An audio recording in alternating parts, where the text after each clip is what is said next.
Jason Lee Podcast. Welcome back to an all-new episode of the Jason Lee Podcast. Those are all my gay friends in West Hollywood. Happy that I'm bringing you another episode, and this episode is dedicated to all the homosexuals and Crips all over the world. Yes, my career has dwindled down to me doing a show about Crips, but not just any Crip. This is a Crip who is known as the Gay Crip. Believe it or not, there are gay Crips out there. Please, I don't want no smoke with Crips. This is just me doing my job. The Gay Crip has made his rounds around the internet, and so now he's made his way right here, not right here, but right here to the Jason Lee Podcast for the first time ever. Instead of me having my colleagues here, I'm going to go ahead and bring you an interview with somebody who's known as the Gay Crip, straight out of Fort Worth, Texas. Fort Worth. There was a mouthful there. No pun intended. All right, enjoy. All right, I bet you never saw this one coming. I talked to a lot of people, and y'all know I used to have Crip Bay. Well, this isn't Crip Bay, so I'm going to just get that right out the gate. But please welcome to the show, Tony Wilrich. Now, you're the Gay Crip. Mm-hmm. Are you really a Crip? Mm-hmm. A real Crip? He is. Okay, Tony, you know, the first time I saw you, you were on Adam22's No Jumper. Mm-hmm. And they brought me up. Well, how did I get brought up in your conversation? Is it because he knows me, I'm gay, and you're gay? Refresh me, please. What did I say? He said something, he asked you something about, am I your type or something? And I think you said I was too feminine or something like that. Oh, I did say that? Okay. Let's go ahead and talk about it. So, just go on and tell me, top or bottom? Oh, everybody knows I'm a big top. Top? Yeah, of course. So if clearly we're compatible. But that's not the point. The point is why, how did I get, is it because Adam only know two gay people and he just thought we would, because people think that because you're gay, I'm gay, we automatically gonna hook up. That's right. Not always the case. Well, I mean, because, you know, men are more sexual than women. Yeah. You know what I'm saying? So, like, when you in the gay world, it's all about sex. Like, it's all about, oh, they finna fuck. Like, they think just because I come over here, we finna fuck. Yeah. But that ain't necessarily like what it always mean all the time. I mean, they still young. Okay, but look, let's get right into it. So you're the Gay Crip. How are you a real Crip? Yes. Okay, how did... So, but look, you gotta understand, times is different. Like, now I didn't elevate it from that. You know, now I'm doing, you know, I have 3 businesses. You know, I've been on TV and stuff. So, like, of course, I'm changing my life. But yeah, I used to really do stuff back in my day. I used to whoop shit. Yeah. Like, you know what I'm saying? I mean, Crips lives matter. I went viral during my campaign to become the vice mayor of my city, where I said I dated a Crip, or I called him Crip Bay. That was like the name I gave him. You dated a Crip for real? Yeah, I mean, yeah. I mean, where was he from? Like, no. Okay, no. This interview is about you. Okay.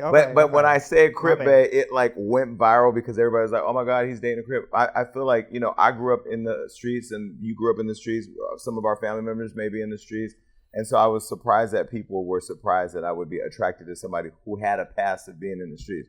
But when you're not actively gangbanging now. No, we don't do that no more. Like a lot of people that's growing. I mean, if you actually growing in life. You know, like, it's some people out here that still, like, bang-ganging and shit, doing Crip shit, blood shit, whatever you want to call it.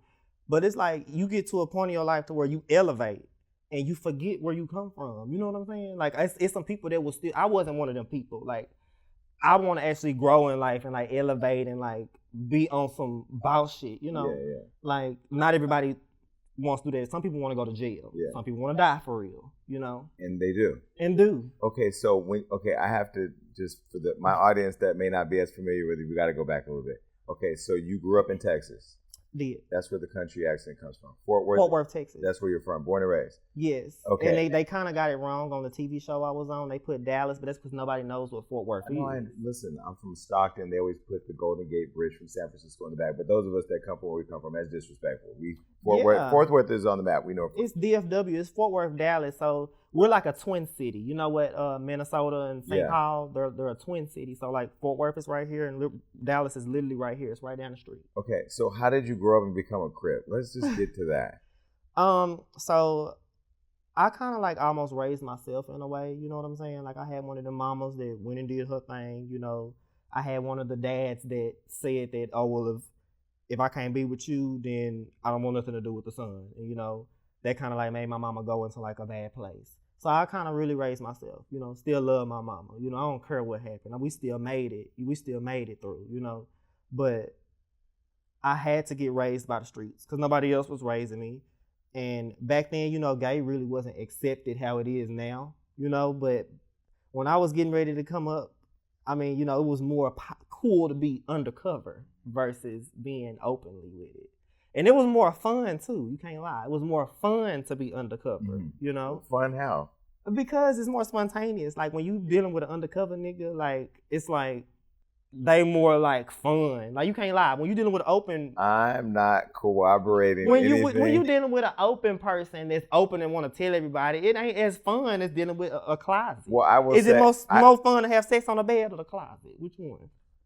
Well, I don't get on the floor, so Okay. I'm too old for that. But I will say, I think being private and being, keeping your business, you know, close to the chest, I think is a good thing. I don't think, I don't. If you born, just say I don't understand why people, I just don't understand why people need to tell everybody who they're having sex with. Like, for what? Like, what do you get out of that?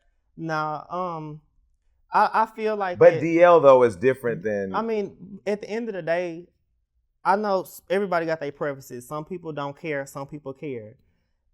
I just feel like dealing with DL people just more fun. So do you like DL people now? Yes, I do. Okay, so I currently deal with somebody that's DL. Wait, before we get to that, so now that everybody knows you're the Gay Crip, you've branded yourself as the Gay Crip, you've been over all the hip hop platforms. Now you're on Hollywood Unlocked. You're sitting here with Jason Lee, who dated Crip Bay. Are more DL guys sliding in your DMs? I'm not gonna lie, no. Why? So I guess, like, you know, you got to keep in mind I'm from Fort Worth, so it's not really a lot of gay people from Fort Worth. Yes, you just don't know. I may not know, but versus Dallas, all the gays are there. All the DL, all the gays, everything in Fort Worth, it's more original. So if it is undercover people that are there, but you never know, and every time because like now when somebody come out, don't nobody really care. Like it's like, okay, P Diddy, the stuff that's going on with P Diddy. Like they care. Allegedly, but it's like, oh shit, allegedly, gotta add that in there. Allegedly not gay, or allegedly gay or whatever, doing whatever he doing. People care, but it's like it ain't just really that. Like don't nobody really just care that much. So would you have slept with Diddy if he would have slid in your DM? He pays, so yes. Allegedly. He pays, so yes. I would have walked through the door. I would have grabbed the baby oil. Put some on me and him, we would go back. Okay, so now you're the Gay Crip in Fort Worth. People know you're gay. How do you go from I'm gay to let me become a Gay Crip? Like, do you get jumped in? Because I saw Unc, you had that whole podcast with Unc and the other Crips. They called you guys Unc and Punk, which I thought was disrespectful. But were you okay with that? You okay with that? I didn't care. I'm not offensive. I mean, I'm not easily offended. Unc did not really like the Unc and Punk, but you know, two different people, different category. He didn't really like it. After he actually kind of stormed off. They actually had to clip some of the stuffs out because me and him kind of almost did like really get into it pretty bad. The host. Yes, Unc. We kind of like he said some disrespectful stuff to me. And I had kind of like said some disrespectful stuff to him, like calling him all type of, well, undercover, you probably undercover and this, that, and if you claim, you know, it was a lot of shit that I had said that I apologize about, but he was not okay with it. So Unc was a Crip too? Yes. Okay. Going back to how you started being a Crip, in that interview, I remember they asked, did you get fucked in, jumped in, all that, which that whole interview was crazy. What was your way into being a Crip? So it was a few fine boys that was in the same Crip clique, is what I like to call it, as that I was in. And I always kind of liked it, you know, one of the boys that was in the clique or whatever the case may be. So, but I did get jumped in or whatever the case may be. But I also did the other way too, which what I said at the same time. I basically did both of them. That was part of your initiation for real? Yes. And they were straight? Yes, they were straight. I think that people are straight even though they did a couple of gay stuff. You know what I'm saying? You don't believe that? Yeah, like that you could be straight and also may do a gay something one day? Like, I mean, we think that because we've had lots of experiences with people who are straight or live a straight life that have dibble dabble. But nobody watching this is going to believe that. Oh my God. So that's why I'm here to educate people. That's why I feel like we're here to educate people. No, you're here to educate. Don't put me in we. It's okay. Now, you and the Crip clique, I'm a vice mayor of a city. I'm here to do my job for the culture. I'm just bringing the gay Cripness closer to you. So the guys that you were involved with, they were your homeboys who were straight Crips that ended up, so they slept with you as part of your initiation. One of them did. As part of your initiation. It wasn't, but I'm not gonna lie, it wasn't really a part of the initiation. It was like it would have happened anyway. You know what I'm saying?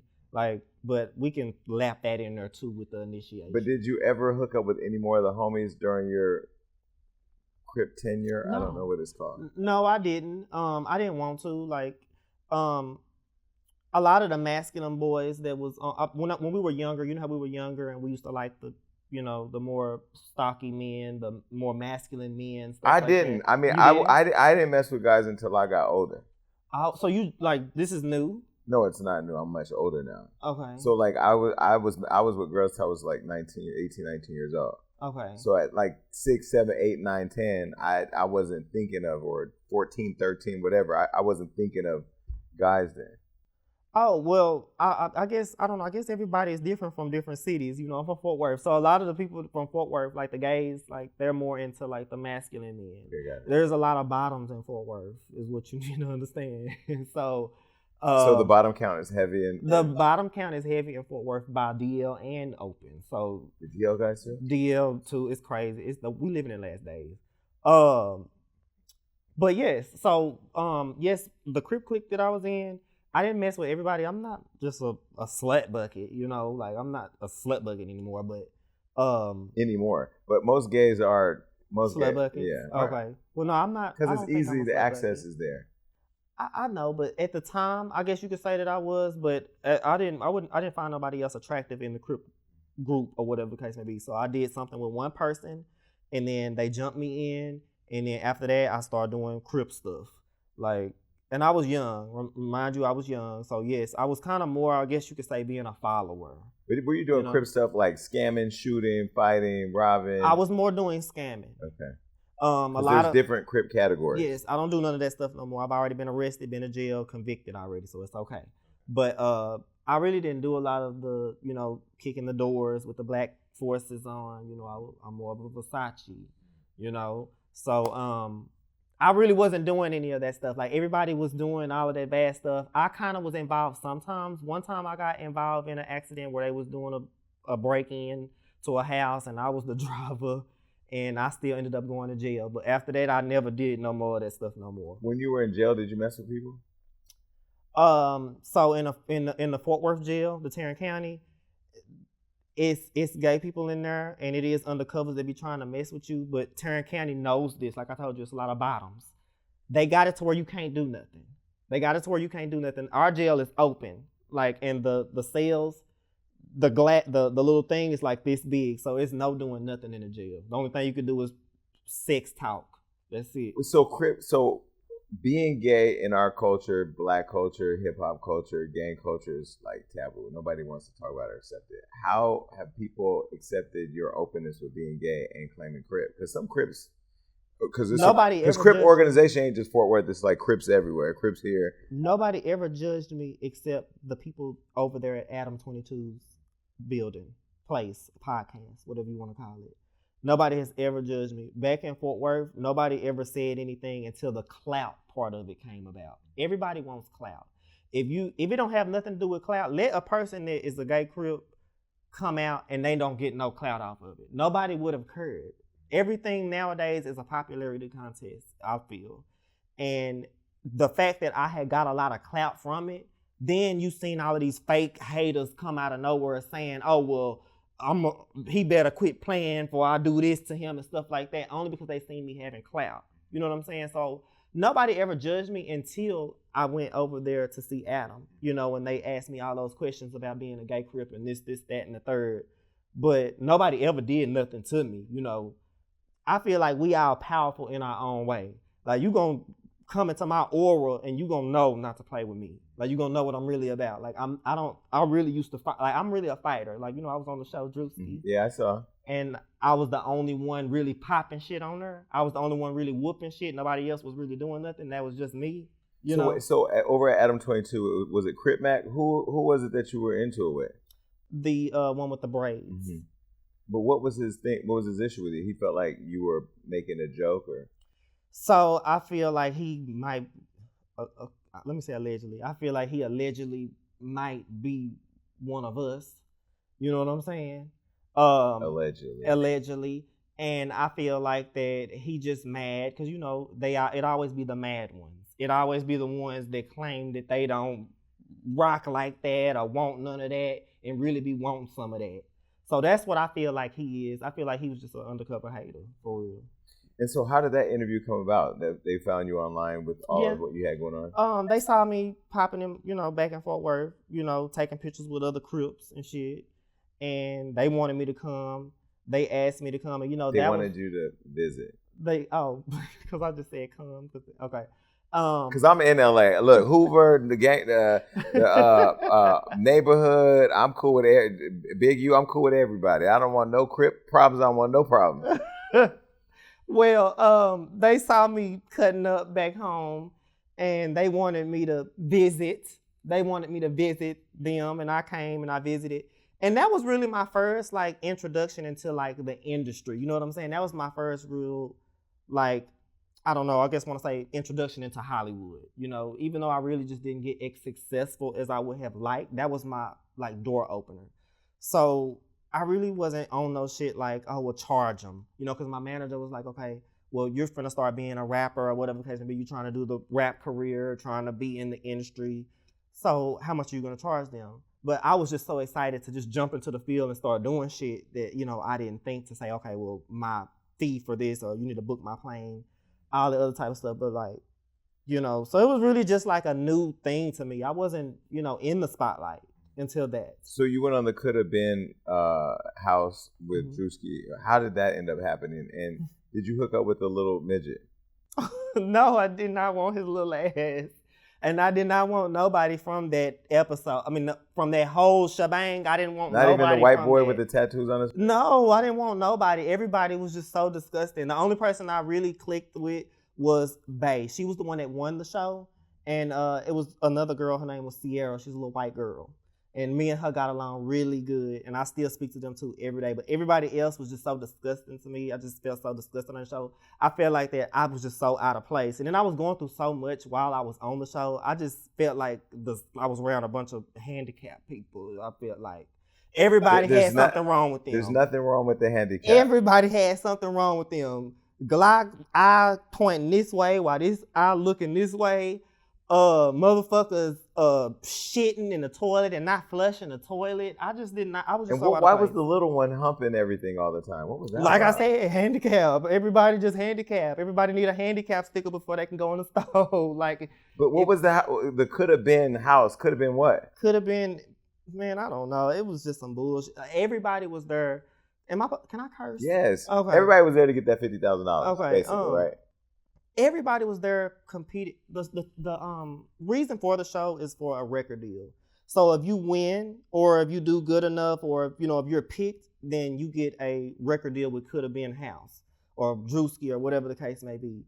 But the ugly guy won, the one with no teeth. He won the show, and Bae won. So it was two people that won. The only person that really had talent was Bae. How did he win a record deal with no teeth?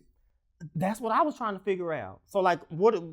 Are y'all really looking for talent, or are y'all looking for people to make y'all look good so you can stand next to him and you look better than who you standing next to? He didn't have no teeth, but he won the show. Ugly as hell won the show. No hair won the show. I just did not understand how. I didn't know what we were there, really there for.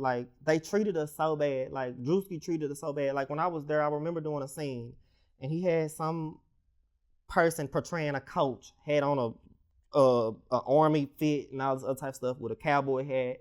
I forgot what his name was, but he came and he took my glasses and snatched them off and threw them on the ground. It's well, that's to start a fight or something, right? I know, but no, our contract said that we're not allowed to fight the administrators. We're not allowed to get rowdy and shit with the people that are filming or the producers or nothing like that. But it was so many times where I just wanted to just go ahead and get sued, because at this point, y'all were playing with my character. Because I'm, like I said, I'm really a Crip. So I really would have whooped him. You know what I'm saying? But my contract says I cannot. But really and truly, I would have whooped him. And if a gay Crip would have beat him up, you can't, on TV, you can't recover from that. Because people do think that that gay people, that we're soft or we're scared or we won't really get you. Yes, and I was not the one to be taking no glasses off and breaking my glasses. I paid a lot of money for that. So it really upset me that and Druski laughed, you know, and I didn't like that. They treated us bad. They fed us ramen noodles. We didn't get no good home cooked meals. No. You don't like ramen noodles, though? I love ramen noodles, but it's like we're not getting celebrity treatment. Yeah. Like y'all. You're at work. You should be getting fed decent meals. Yes, I did not like that. I didn't like how it seemed like I was in jail, kind of. They took our phones. Like I know that some shows like Zeus. You know, I know you've been on Zeus before. I was an executive producer on the show. I was not. So you treat people how Druski treat people? No, actually, you know what's funny is I did the show. I executive produced Bobby, I Love You Per, and you know there was one of the cast members went and said how I was, you know, mean. Yeah, and like set them up to burn the house down. Or, so you can kind of relate to Druski is what you're saying. No, well, let's be very clear. When you're producing a reality show that's based and embedded in conflict, you have to create an environment for people to show up, right? Because otherwise, I mean, I come from Love and Hip Hop, so when you get to set, if everybody's getting along and everybody's friendly, you don't want, I mean, that nobody wants to watch that. You might as well just turn on, I don't know. I mean, I understood that part, but it was a lot of stuff that happened. But we were fed well. We fed them well. We were not. You know, you got to treat your cast well. Yeah, I don't feel like they treated us good. So did you ever tell Druski? I couldn't. We weren't really able to be in the same room as him. Like Chris Brown, Snoop Dogg, Druski, all of the people that was on his show, they were like so segregated from us. The only time we ever got to be in communication with them is when we were like in a scene together or filming or anything like that. We weren't like Glock. He was the one that was doing the most. He was trying to like barge in with them, and he had got in trouble a few times because he was actually like trying to like get back there where all the celebrities were. What do you want to do back there with them? I don't know, Clout. Get some. But Snoop was on the show. Big Uncle Snoop was on the show, and the Gay Crip, the two Crips didn't get together, do a Crip together. Everything was kind of like organized. I don't want to say scripted because they didn't have us do anything or say anything. They kind of let us do whatever we want to do, but we didn't like get to actually like have real heart-to-heart moments with anybody. Everything was kind of like forced, you know, and I just feel like that we didn't get the treatment that we deserved. You know, I feel like I had built, you know, my name up. I may not be, you know, a Beyonce or nobody, but I did what I did to do, you know, to be on a show and get treated good, you know, like feeding me ramen noodles and making me not have my phone for 24 hours and all this other type of shit and talking to us crazy, and the security guards, they nothing how Zeus is. If you bucket one of these security guards, you fucking around and get knocked out. Like Zeus, I be seeing they back up off people that you could tell them, move, get the fuck up off me. I'ma slap this. Like Tommy, how she be slapping the shit out of the security guards. Tommy couldn't do that. Yeah. Like I couldn't do that to the security guards. Like, and then at the reunion, like you can't bucket none of the producers or the Druskis or the people that he got put in place. You couldn't do it. But was there that kind of tension on set all day? Yes. It was conflict? Yes, and I was mad.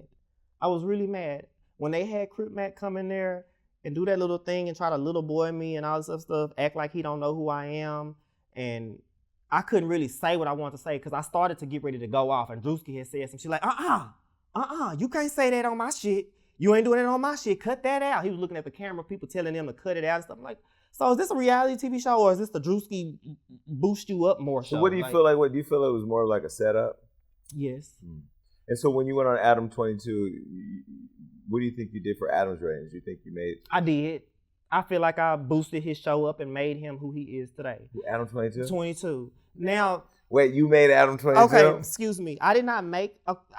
Stand on what you said. If you made Adam22, do not stand on I didn't push him out my asshole, but I birthed his career. Like I helped him boost his podcast up. Like we did millions of views on his shit. Like I'm not the only person that got the visual of you pushing Adam out your ass. Because Adam is, I don't know if Adam is straight. Well, I didn't birth him, but I definitely like helped add on to that show. And this I ain't even gonna say it ain't no disrespect, man. It might even be disrespect.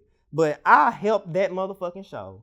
Before I came on there, nobody was really just watching. People from Fort Worth was like, what is that? What is No Jumper? Is that like some type of basketball show? Or are they talking about basketball? No, it's an actual rap podcast. So like when I went on there, it like put the eyes on him. Nobody knew who Adam or Brick or Shark or none of that was. Nobody knew. Maybe people from LA. Sharp. I mean, he was pretty quiet on the podcast, right? He was. Why was he sitting back studying? Was he like uncomfortable? Because I think he probably the only straight one there for real. He was really like what's the big Crip Mac, right? Crip Mac. You think Crip Mac's get? He ain't even a human. I don't know. He's not even a person for real. Like I don't even, whatever planet he come from, they don't have gay and straight over there. They just I don't know. He just gave like that. He's like, I don't know. He's artificial intelligence. You know what I'm saying? Like you know what NPCs are? Mm-mm. You don't know what a non-factor player, I think that's what they call it. Like it's like never heard that. Are you spiritual? You know anything? Yeah, but my God is not gay or Crip. Who is your God? Let me not talk about we interviewing you. I was just asking. My God is a forgiving God, and Crip Mac is going to forgive you for saying that you think he's an animal.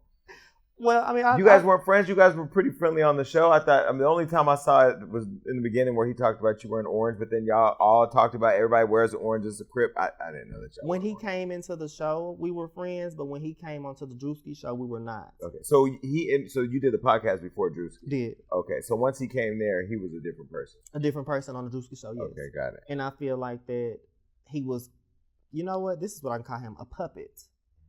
And I feel like that Druski was the puppet master.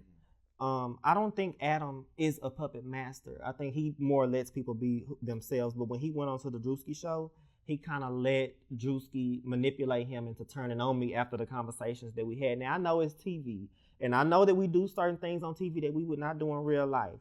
But in some place, it needs to be a boundary. It needs to be a respect. It needs to be, okay, I remember we had this conversation, so I'm not going to switch up too much on TV. I may amplify and add more of my character, but I'm not gonna like go against what me and you have already talked about. You know, it's been so many times I see stuff happen on TV, and they was just friends when the cameras wasn't rolling.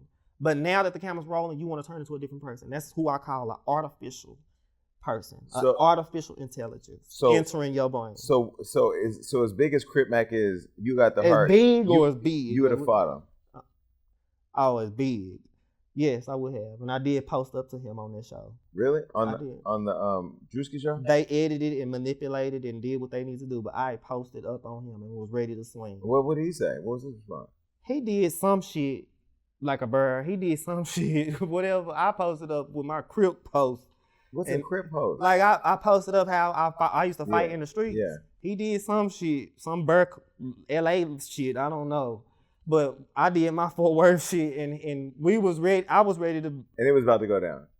He's a big ass motherfucker. You know, I believe in. I'm a firm believer in the bigger they are, the harder they fall. Mm-hmm. And I was ready to make his ass fall that day.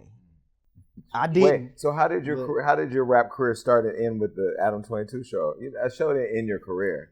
It didn't end my career, but after going on that show, I saw myself like going down.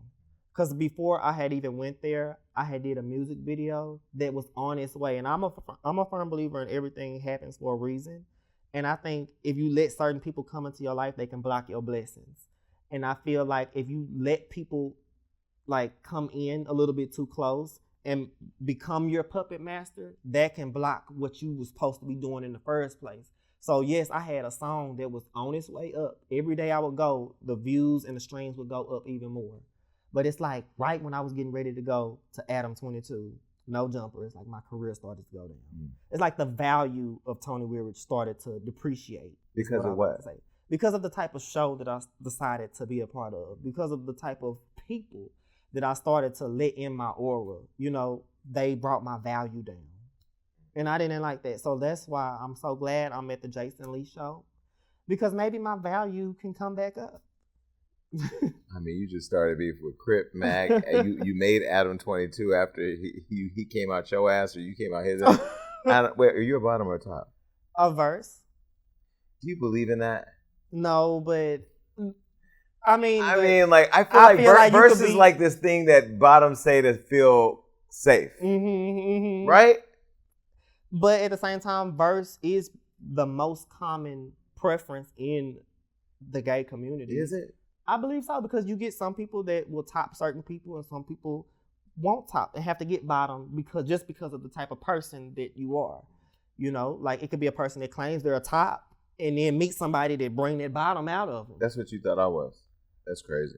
All right, so All right. So so Fort Worth. So growing up in Fort Worth, now Fort Worth is in the news. We've been posting on Hollywood Unlocked that rapper and his 5-year-old that just got murdered. How crazy is that? How'd that happen?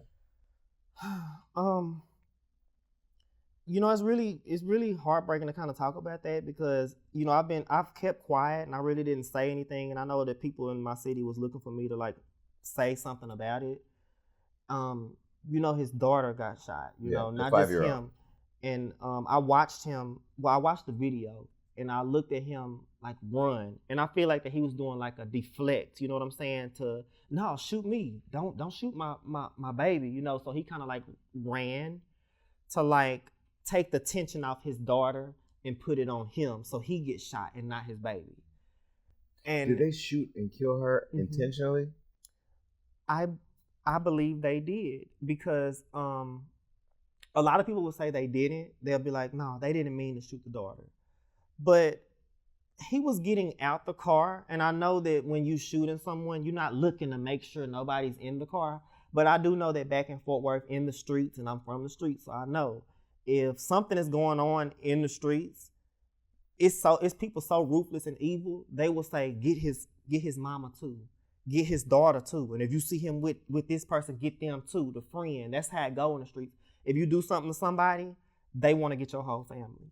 They want to get whoever you with, And I don't know what happened with him, but I guaranteed you that it had something to do with his friend Go Yayo. You know who Go Yayo is? I have no clue who that is. Go see. Nobody knows nothing from Fort Worth. Allegedly. Nobody knows nothing from Fort Worth, I'll tell you. But I guarantee you know Lil Yella Beezy and all them. He from Dallas. Lil Beezy that's the one whose penis came out. Yes, him. Yella Beezy. We write the story and I'm gay. Clearly yeah, and he ain't even really doing shit no more. But Go Yayo is like the head honcho of the group that Get Money Lil Ronnie was in. Okay. People are always dying around him. People are always coming up, something happening to him.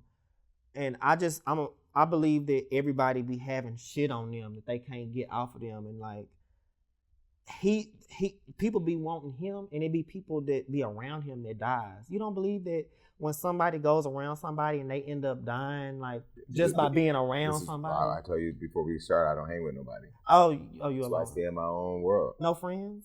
Yeah, my friends, we have a very small group. None of us are in the mess. We ain't into the streets. Oh, yeah. We don't associate with mess? Jason Lee, no mess? No, see, Jason Lee that knows how to do his job well, does his job and then goes about his life. Oh, okay. I don't live in that. Yeah. So that's not you for real. You just do with your job, but in your personal life, it's nothing it's just like when you show up to have sex with somebody, you ain't having sex all day, every day. You show up, do your job, go to sleep, go home, or whatever, but you ain't doing it all day long. It's a job. I put in my work and I go home. Well, but this person that you're saying lives in toxicities. The rapper, I don't know who he is. And I don't like him. And everybody be like, Tony, why do you not like him? Like, what is it? You don't want to try to get to know him, give him a chance? No, I don't. I can see it. I can like kind of like see some bullshit before I get to it. Like I can kind of like sense, okay, this person is somebody that is just not good. They bad vibes. I need to stay away from them. Every time somebody gets around him, they end up dying. Like it's more people, and that's why I feel like every time when he's in some shit, he goes to jail. Like right now, he's in jail. So jail is like his protection. He's being protected right now in jail. Like even though nobody wants to be in jail, can't nobody get to him. So I just feel like it's some bullshit. Because Get Money, Lil Money, he don't be in nothing. He's like another. Don't be in no mess. Yeah, but then now him and his 5-year-old daughter dead. That was crazy. And I've seen the video too. So now that you're out of it, you're still a Crip because once you're a Crip, from what I hear, you're always a Crip, right? Always. I have to die that. That's what the rules were, the rule book. When you jumped into it, you can't just get out of it. So there's no Crip retirement program? No, you have to retire with no benefits. Like you have to. So you gave up rapping. So now what are you doing? Nothing. You're something, dude. Now this is where everybody goes, oh, can't feel sorry for a Crip. So you got to be doing something. I'm doing the best I can. I have 3 businesses. So right now I have a tax office, I have a hair salon, and then I have the Tony Weary Still recovery and from being a former Gay Crip or whatever you want to call it. But my music, I ain't gonna lie to you. Sometimes people just gotta just realize that they getting too old for trying to chase a music career. You know, I'm 28. So it just is what it is. Like, you got people out here 55 still trying to rap, you know? You got people out here still thinking that they can make it, spend their last on a music video. You know how good people graphics is now? And it's just trash. Music is ass. I ain't gonna say my music ass, but I mean, hey, it is what it is. People might not think that my music all that, but it's only one person I will say that actually is gay and has made it a successful rap career, and that's Lil Nas X. I knew this was coming. Why I knew you was. Why is Lil Nas X the North Star for? He's the only gay person that was successful, made a successful gay rapper career. Who else can you think of? Saucy Santana. Santana is okay. Saucy Santana. Excuse me. Saucy Santana. You know, Saucy Santana said a couple of things about me. What did Saucy say? On the juice, like, okay, they were doing this little thing where they were reading tweets from people that were twittering or whatever you want to call it. I don't have a Twitter, but he had said some bullshit about me, talking about something. I didn't know that we had gay Crips born into the world. I didn't know that was a thing, or something he had said, or dick taking Crip or something. I don't know, something he had called me on Twitter or something. And they didn't release it on the Druski show, but I remember hearing that, you know. But I know that everything is a clout chasing moment. You for think everyone. Saucy was trying to? No, I think that everything is a clout chasing moment. Not getting clout off me, but getting clout off a moment. You know what I'm saying? There can be such things. But do you think Saucy was throwing shade on you? I was the only gay dick taking Crip there. So you know. So would you collaborate with Saucy or fight him or both? I would. I mean, I don't know. I would probably do the collaboration thing, but I don't know if he fucks with me like that, because, you know, he has thrown a lot of shade, you know, with that little thing. But like I said, everything is a clout chasing moment, so it could have just been a clout chasing thing. But the way that you have to approach it, even though someone says something about you on the internet, when you see them, you still can't be on no friendly stuff. You know, you still got to make sure you standing on business, is what Druski like to call it. You know what I'm saying? Okay, so how do you guys deal with that? Because when I was in the reality show, I didn't know how to cut off reality show and reality. Like, I feel like when you came for me in the show, the cameras, whether they were on or not, it just was still real for me. But people know how to turn it on for cameras and then turn it off. Not everybody knows how to do that, just like the situation. Sometimes, like, even in real life, like, even now, like, say if I say something and somebody takes offense to it on the internet, then when I see them in person, it's like the show continues, even though the cameras ain't rolling. It's like, how do I act, even though I said all of this about you on the internet, but I was only doing it because I was on the internet, on camera, but you still mad at me in real life? Like, how do we do that? How do we shake back into reality? Well, why give up your rap career? You're 28 years old is not old. And I don't know what being in recovery from being a former Crip rapper I'm is. in recovery mode because I don't want to be a clout chaser. Like, I want things to happen organically. I don't want to try to go do something to get clout from it. So, like, if my music isn't doing too well, I don't want to try to go live about somebody just because they trending to get my views up. I want my views to be organically brought up. You know what I'm saying? Yeah. And right now, in the time of the industry that we in, everybody has to do that. And that's if you're actually gifted and you're actually, you're meant to do this. You're meant to be a rapper, because some people just ain't meant to be. Have you noticed, like, they never talk about Megan Thee Stallion until she's doing something, you know, and I hate that. I don't want to have to be that. You know, she had to come out with talking about the ex-boyfriend, which I don't think that she even really gave a fuck about him in the first place. Then she had to file a restraining order against Tory. And then the Tory Lane situation. In the documentary about getting shot. Yeah, and then the documentary about the glass in the foot or some shit, got Allegedly. shot in the pinky toe or something, with a big toe, or got foot on a big foot, good foot, big foot, whatever you want to call it. She had to do all of that stuff just because she was getting ready to release her album. So that's what I call getting ready to go broke. Getting ready to go broke. So have to do clout stuff to be rich, you know? And I don't want to be there. I want it to just happen. I want this to be meant for me. I don't want to have to do nothing for nobody. So what celebrity you want to sleep with? Like, because they all be watching my stuff. Who you want to slide in your DMs? Like, what's your type? So I like men that have money, but at the same time, I also like men that like to have fun and stuff. So I feel like that would be Michael B. Jordan. Michael B. Jordan, you know, he just looks very good. He looks very good to a lot of different people. So you got to understand it's two types of different lust. So you got the, he looks good lust, and then I like his spirit lust. So Michael B. Jordan is more like his spirit lust. Okay, who's your he looks good lust? Chris Brown. That's your type. You know, I was trying to twerk on him in the Druski show. You know, Chris wasn't going for that. He was looking the other way, but then again, remember what I told you? He got to look good for the camera. What if he was only doing that because he knew the Chris camera Brown, was we're looking at not him. going there. So he was like, "Oh, the camera watching. Let me not look at him." But what if the cameras wasn't rolling? Chris was not going to watch you twerk on him. Stop it. I was so trying to. I ain't gonna lie, because he was standing over there a little bit too close. And my homegirl told me, "Well, Tony, we gotta follow the rules." I'm like, "Bitch, I'm finna twerk." And I had, because they was trying to get us to do some type of dance. Druski, because it was a dance contest. So like Chris Brown came in, the girls, you know, they got excited and shit. He was like, "Okay, we're gonna do this type of thing."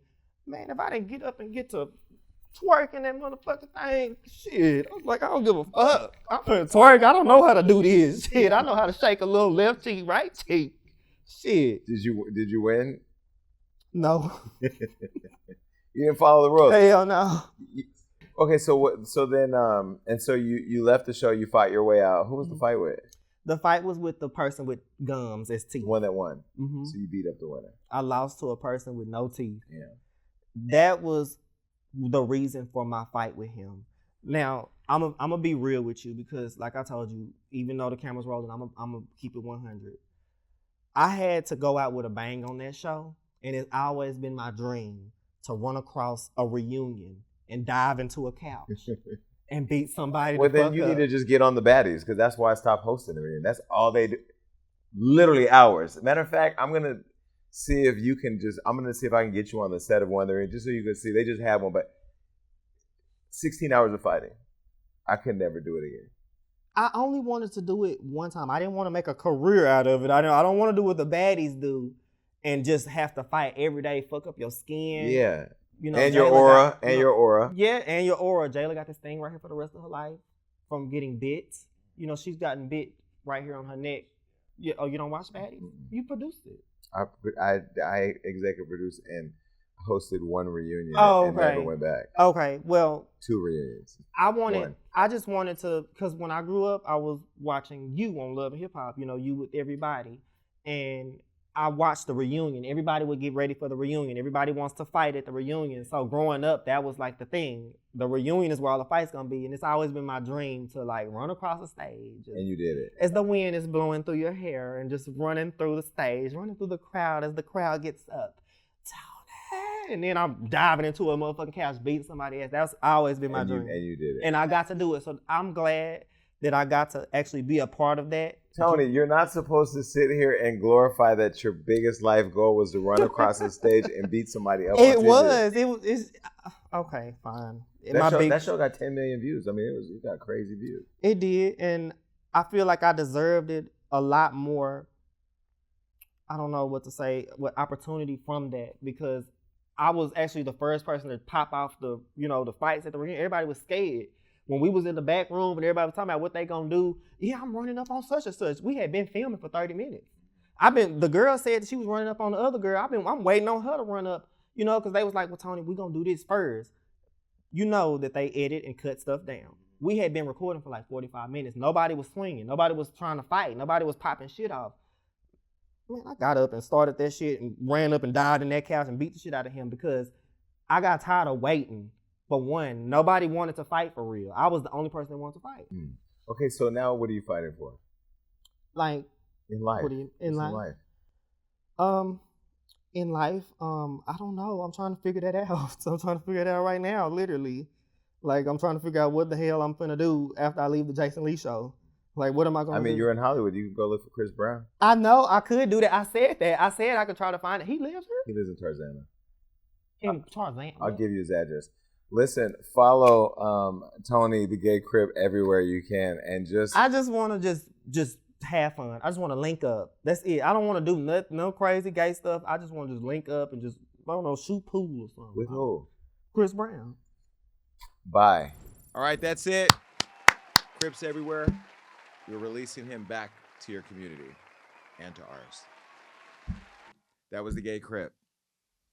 You can comment below. Tell me what you think. All right. You can also download the podcast everywhere podcasts are streamed. You can share this across all social media. We want it to go viral because we want people to know that Crips come in all shades and colors and sexes. All right. Or sexual orientations. All right. If you're gay or a Crip or just want to contact the show, you can text me right now, 310-388-6463, right here below, 310-388-6463. Don't abuse it unless you're cute. Bye. The Jason Lee Podcast.